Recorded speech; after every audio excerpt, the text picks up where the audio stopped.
Is Settlement Survival a lame voxel-styled clone of Banished, or is it an evolution in the survival city builder genre with some worthy changes? Watch on and find out.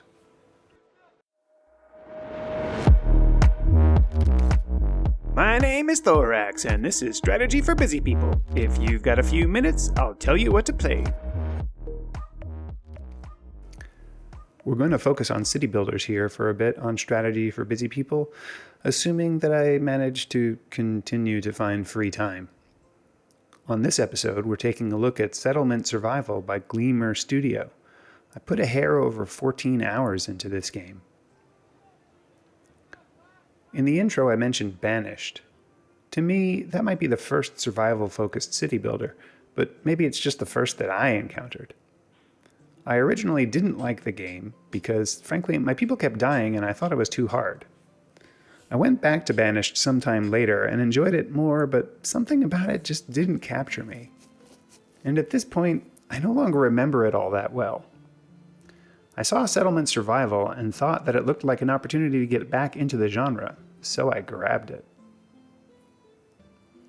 The tutorials are mostly clear enough, and then you get into seeded map creation, which has become kind of a standard these days.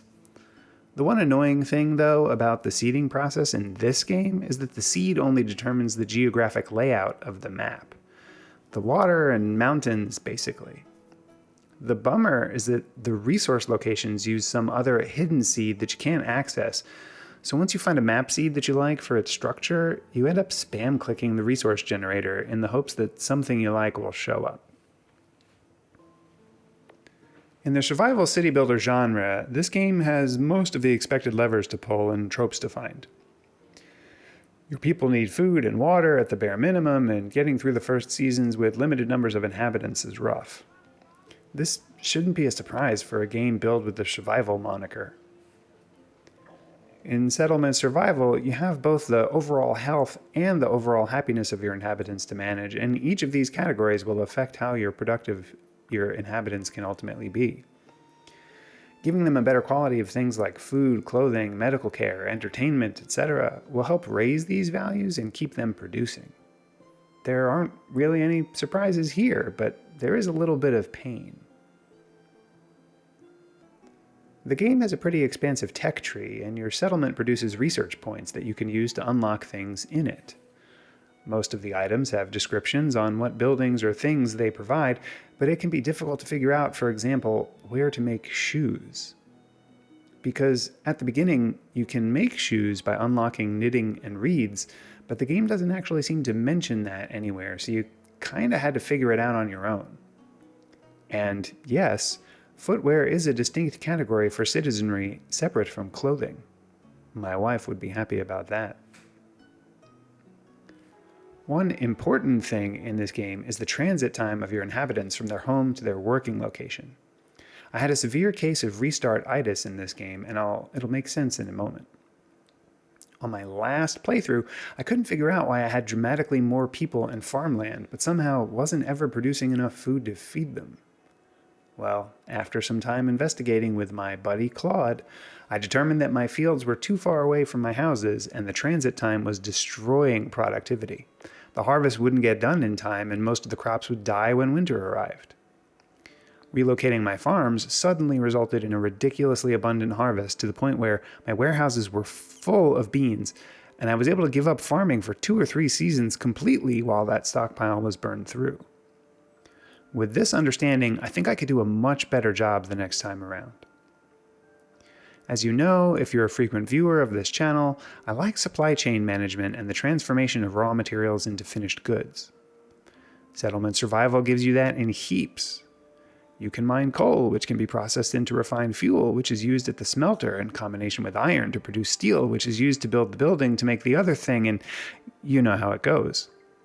This is all well and good, except for the aforementioned difficulty in finding which building makes what. Occasionally.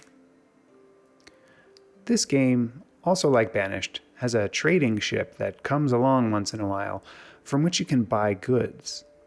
They tend to be expensive, and you don't know what you will get. You can order goods, and that's definitely expensive. When you start out, you have 1 or 2 crop types that you can plant, and they're pretty much just vegetables. Occasionally, you'll find additional seeds that unlock more crops, but you may have to save up the big bucks to buy some seeds if you want the really good stuff like wheat. In addition to the trading ship, though, there are several other factions that you can trade with via caravans.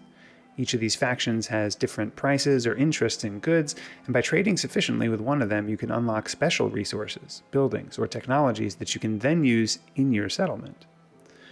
To be honest, I ended up not using these trading systems very frequently, but that's probably because I was still learning the game and didn't really end up producing any trade goods that were worth selling. That, and I barely had enough food to survive most of the time as it was. So, you build houses, keep your people fed, happy, and healthy, unlock technology, lather, rinse, and repeat. Seems pretty solid to me. Before I give my final verdict, take a moment to like this video and subscribe to the channel. Don't forget to share it with your friends. Agree with me, disagree with me, or want to see other content? Let me know in the comments below. Want to try this game yourself? Check out my humble affiliate link below.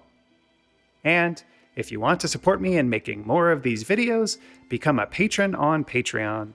Your support really makes a difference. The final verdict. This is a pretty cute looking game, and if you can get past some of the glaring English spelling and grammar issues, it is a pretty strong contender in the genre.